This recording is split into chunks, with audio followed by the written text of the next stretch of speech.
आपने यहाँ पर कहा कि जो कांग्रेस से दरकिनार हो रहे हैं, जो कांग्रेस छोड़ के जा रहे हैं, कहीं न कहीं उनसे दोबारा संपर्क साधने की कोशिश यात्रा के दौरान की जी। जाएगी।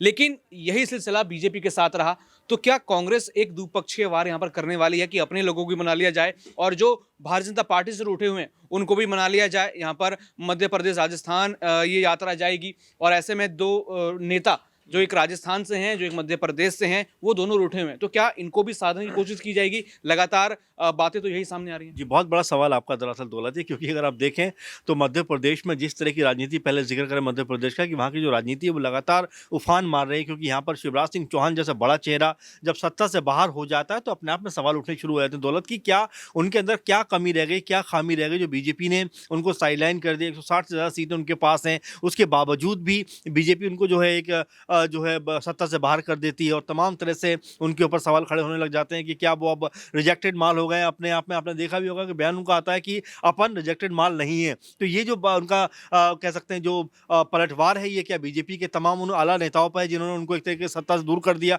तो ऐसे तमाम सारे सवाल हैं कि जिनको बीजेपी ने साइडलाइन किया है, कि राहुल गांधी उनको गले लगाते हुए नजर आएंगे। आप ये भी देखिए लगातार, क्योंकि ज्योतिराज जो उनके बेटे हैं जो कार्तिकेय चौहान, वो भी यही बात कह रहे हैं कि अगर मेरे जो कह सकते हैं सरकार ने हमारे लोगों का अगर काम नहीं किया या वायदे से खिलाफी की तो मैं अपनी सरकार से लड़ जाऊंगा। ये अपने आप में बहुत बड़ा स्टेटमेंट है, और जबकि कार्तिक चौहान कोई बड़े पद पे भी नहीं है, कोई पद पे भी नजर नहीं आते, उसके बावजूद इस तरह का बयान वो देते हुए दिखाई पड़ते हैं। इससे साफ लगता है कि आने वाले वक्त में जो बीजेपी कांग्रेस के बीच जो कह सकते हैं कि लगातार जो शिवराज खेमा है, जो कांग्रेस के साथ मिलने की संभावना लगातार जो चल रही है, हो सकता है आने वाले दिनों में ये पुख्ता तौर पे भी नजर आ जाए, क्योंकि शिवराज सिंह चौहान अपनी पार्टी के खिलाफ लगातार बयानबाजी कर रहे हैं कि, और लगातार जो कांग्रेस की पार्टी है के नेता हैं वो भी उनको अपनी तरफ लाने का प्रयास कर रहे हैं कि भाई शादी तो किसी और की हुई लेकिन दुल्हन किसी और को मिल गई। ऐसे तमाम सारे बयान निकल कर आ रहे हैं, चाहे जीतू पटवारी हो या कांग्रेस पार्टी के और भी आला नेता हों। आपको याद होगा कि जब जीत के बाद शिवराज सिंह चौहान से कमलनाथ की मुलाकात भी हुई थी। तो ऐसे में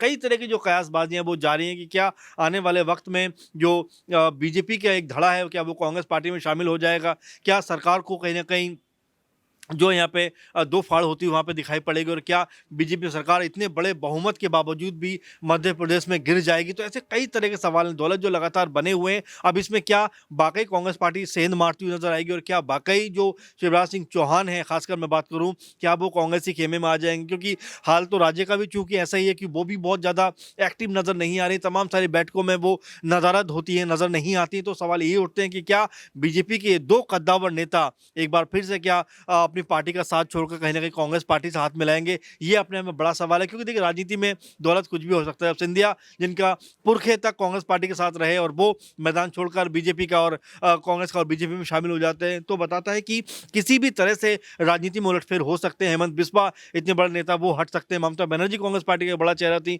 वो हट सकती है। शरद पवार एक समय बड़ा चेहरा थे। तो ऐसे ढेरों एग्जाम्पल है जो अपनी जब उनको लगता है कि पार्टी में उनकी कदर नहीं है, वक़्त नहीं है, तो वो अपने कदम वापस खींचते हैं, या तो अपनी पार्टी बनाते हैं या फिर वो जो है किसी दूसरे दल में शामिल हो जाते हैं।